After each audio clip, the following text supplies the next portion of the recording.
ہم سفر کر رہے ہیں، وہ طائف کا سفر ہے۔ یہ طائف ایک ایسا شہر ہے جس کا نام سنتے ہی ہماری آنکھوں کے سامنے ایک منظر سامنے آ جاتا ہے۔ طائف کو جانے سے پہلے اگر طائف کی ہسٹری جان لی جائے اور جو واقعہ سب سے بڑا رونما وہاں ہوا تھا، اگر وہ بات ہمارے ذہن میں ہوگی تو پھر طائف جانے کا مزہ الگ ہوگا،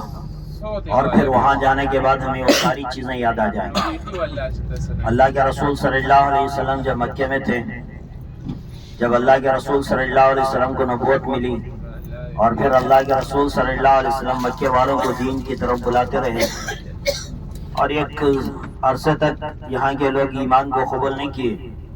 تو اللہ کے رسول صلی اللہ علیہ وسلم نے چاہا کہ بھئی چلو مکے والے تو میری بات کو نہیں مان رہے، طائف چلیں گے، شاید وہاں کے لوگ میری بات کو مان لیں اور وہ مجھ پر ایمان لے آئے۔ اس لیے بڑی امیدیں لے کر اللہ کے رسول صلی اللہ علیہ وسلم طائف گئے۔ ابھی جب ہم سفر کریں گے تو آپ کو اندازہ ہوگا، اس دین کو پھیلانے کے لیے، لوگوں کو جہنم کی آگ سے بچانے کے لیے، جنت میں پہنچانے کی تڑپ اللہ کے رسول صلی اللہ علیہ وسلم کو اتنی تھی۔ یہ سفر ہمارا گھنٹوں میں طے ہوتا ہے۔ اللہ کے رسول صلی اللہ علیہ وسلم یہ سفر پیدل کیے تھے، اور اس زمانے کی جو سواری تھی اس پر کیے تھے۔ ایک لمبا سفر طے کر کے طائف پہنچے تھے۔ بڑی امید تھی کہ شاید طائف والے میری بات مان لیں اور ایک اللہ کو مان لیں اور مجھے اللہ کا رسول مان لیں۔ تو اسی نیت کو لے کر اللہ کے رسول صلی اللہ علیہ وسلم طائف پہنچے۔ اللہ کے رسول صلی اللہ علیہ وسلم نے سوچا کہ بھئی عام آدمی سے بات کرنے سے پہلے طائف کے بڑے بڑے لوگوں سے بات کر لوں گا۔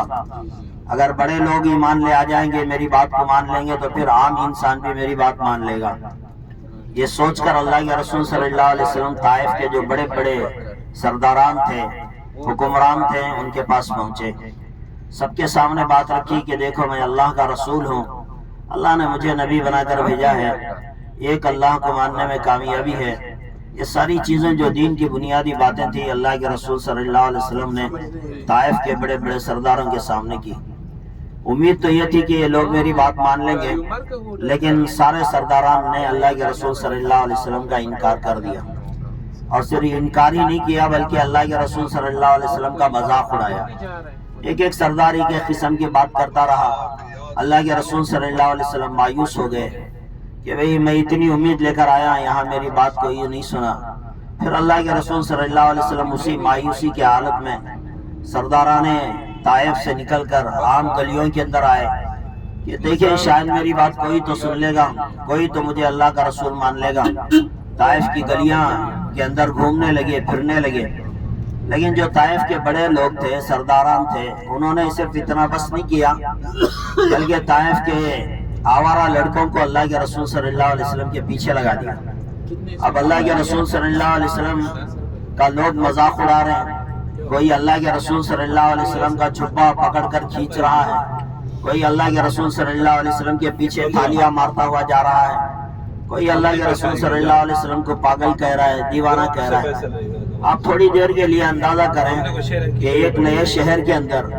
جبکہ ان کے جان پہچان کا کوئی آدمی نہ ہو، بڑی امید کے ساتھ وہاں گئے ہوں، اور لوگ اس طرح سے اللہ کے رسول صلی اللہ علیہ وسلم کا مذاق اڑا رہے ہوں، تو آپ اندازہ کریں کیا گزری ہوگی میرے نبی پر، اور کتنا بڑا صدمہ برداشت کیا میرے رسول صلی اللہ علیہ وسلم نے۔ سارے طائف کے لوگوں نے اللہ کے رسول صلی اللہ علیہ وسلم کا مذاق اڑایا۔ آخر میں اتنا ہی بس نہیں ہوا، صرف تالیاں مار لیتے، مذاق اڑا لیتے، قمیص پکڑ کر کھینچ لیتے،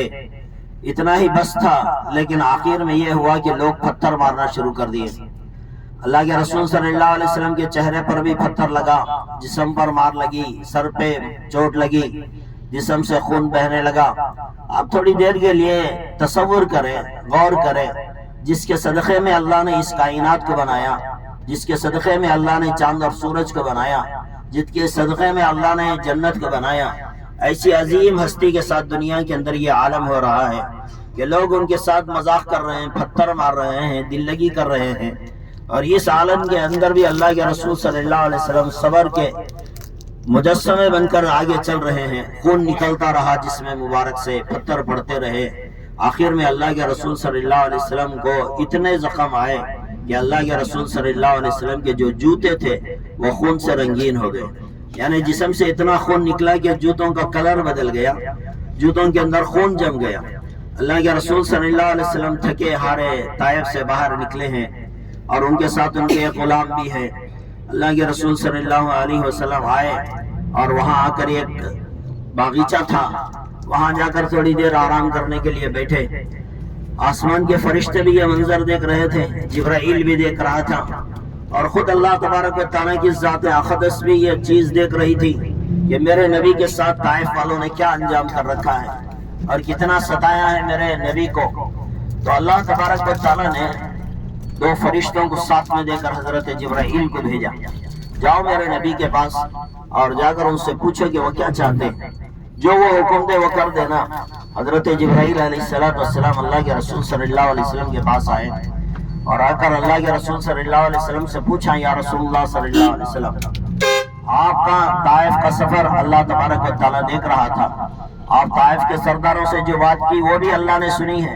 اور ان کا جواب بھی سنا ہے، اور طائف کے لوگوں نے جو آپ پر پتھر برسائے وہ بھی اللہ نے دیکھا ہے۔ میرے ساتھ دو فرشتے آئے ہیں، ان کے ذمے ہے پہاڑوں کی نگرانی۔ اگر آپ کہیں تو یہ دونوں طائف کے دونوں جانب دو پہاڑ ہیں، ان دونوں پہاڑوں کو یہ فرشتے ملا دیں گے۔ طائف کے جتنے لوگ ہیں وہ سارے کا سارا طائف ختم ہو جائے گا، ایک بھی اس میں سے زندہ نہیں بچے گا۔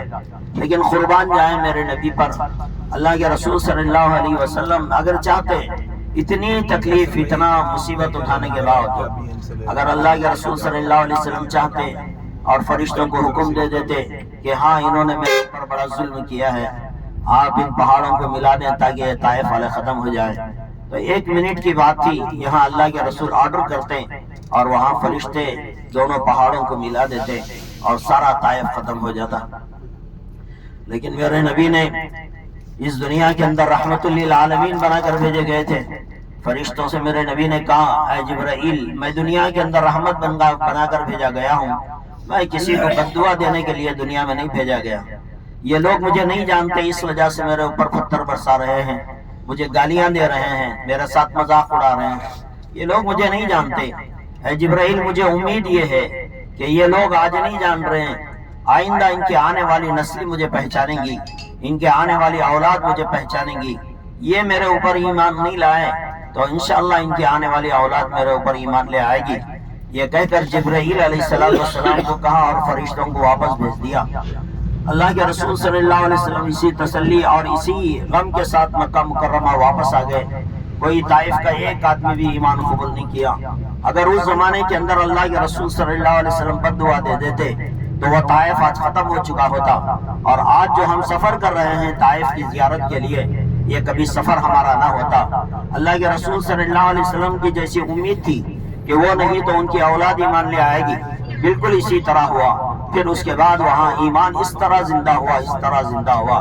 کہتے ہیں کہ طائف ایک ایسا شہر ہے جہاں اسلام 100% زندہ ہے اور جہاں احکامات الہی کے اوپر بہت زیادہ عمل ہوتا ہے۔ یہ اللہ کے رسول صلی اللہ علیہ وسلم کی اس دعا کا نتیجہ تھا۔ اللہ تبارک و تعالیٰ نے جب دیکھا کہ طائف کے اندر میرے نبی کے ساتھ اتنا بڑا ظلم ہوا ہے تو اللہ تبارک و تعالیٰ نے ان کو تسلی دینے کے لیے جس سال طائف کا سفر کیا تھا اللہ کے رسول صلی اللہ علیہ وسلم، اسی سال اللہ تبارک و تعالیٰ نے اپنے پیارے حبیب حضرت محمد رسول اللہ صلی اللہ علیہ وسلم کو معراج کا سفر کروایا۔ دنیا کے اندر کسی نبی کو اللہ نے اپنے قریب نہیں بلایا تھا، معراج کے سفر میں اللہ نے اپنے نبی کو اپنے قریب بلایا، ساتوں آسمانوں کا سفر کروایا، جنت اور جہنم دکھائی، اللہ تبارک و تعالیٰ کے قریب ہو گئے، ڈائریکٹ فیس ٹو فیس اللہ تبارک و تعالیٰ کے ساتھ اللہ کے رسول صلی اللہ علیہ وسلم نے بات چیت کی،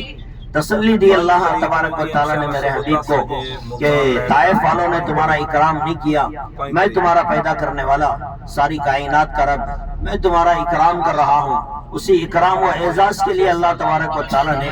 جس سال میں طائف کے اوپر طائف کے اندر یہ حادثہ پیش آیا تھا، اسی سال میں اللہ تبارک و تعالیٰ نے معراج پر برا کر اللہ کے رسول صلی اللہ علیہ وسلم کی عزت افزائی فرمائی۔ تو میرے دوستوں اور بھائیوں اور بہنوں، یہ سفر جو ہم کر رہے ہیں، یہ طائف کا سفر اسی چیز کی یاد دلاتا ہے۔ ہمیں بھی چاہیے کہ ہم ایک دوسرے کو معاف کرنے والے بنیں۔ اللہ تبارک و تعالیٰ نے ہمیں اسی لیے بنایا، ہم رحمت للعالمین کی امت میں ہیں، لہٰذا ہمیں بھی چاہیے کہ بھی ہم ایک دوسرے کے ساتھ درگزر کا معاملہ فرمائیں اور ایک دوسرے کے ساتھ غلطیوں کو معاف کرنے والے بنیں، جیسے کہ اللہ کے رسول صلی اللہ علیہ وسلم نے کیا ہے۔ اس طرح ہم انشاءاللہ طائف میں پہنچیں گے تو اور بھی بہت سارے جو ہے مناظر وہاں سامنے آئیں گے، اور وہ طائف کا جو سب سے بڑا واقعہ تھا جو ابھی میں نے آپ کے سامنے بیان کیا ہے، یہ بھی ہماری آنکھوں کے سامنے تازہ ہو جائے گا۔ لہٰذا وہاں جانے کے بعد اللہ کے رسول صلی اللہ علیہ وسلم کی اس قربانی کو یاد کریں کہ اللہ کے رسول صلی اللہ علیہ وسلم نے کتنی بڑی قربانیاں دے کر یہ دین ہمارے تک پہنچایا ہے اور ہمارے لیے جنت کا راستہ آسان کیا ہے۔ اگر اللہ کے رسول صلی اللہ علیہ وسلم ان تکلیفوں کو برداشت نہ کرتے اور اسی طرح بددعائیں دے دیتے تو آج ہمارے میں سے کوئی ایک بھی ایمان والا نہ ہوتا۔ تو یقیناً یہ اللہ کے رسول صلی اللہ علیہ وسلم کی قربانیوں کا نتیجہ ہے کہ آج ہم ایمان والے بنے۔ لہٰذا انشاءاللہ ابھی ہم طائف پہنچیں گے تو پھر وہاں جو تاریخی مقامات ہیں ان مقامات کے بارے میں آپ کو انشاءاللہ ہمارے گائیڈ بھی یہاں موجود ہیں، انشاءاللہ وہ آپ کو بتاتے رہیں گے۔ لہٰذا اس بات کو اپنے ذہن میں رکھتے ہوئے اس طائف کا سفر انشاءاللہ ہم شروع کریں گے۔ لیکن جیسے کہ ہیں یہ ہمارا یہ وقت بڑا قیمتی ہے، فالتو وقت باتوں میں وقت گزارنے کے بجائے ہم اللہ کا ذکر کرتے رہیں، اللہ کی بڑائی بیان کرتے رہیں اور اللہ کے رسول صلی اللہ علیہ وسلم پر کثرت سے درود پاک پڑھتے ہوئے اس سفر کو کامیاب بنانے کی کوشش کریں۔ اللہ تبارک و تعالیٰ مجھے بھی آپ کو بھی اس سفر سے بہت کچھ دنیا اور آخرت کے بارے میں حاصل کرنے کی توفیق عطا فرمائے۔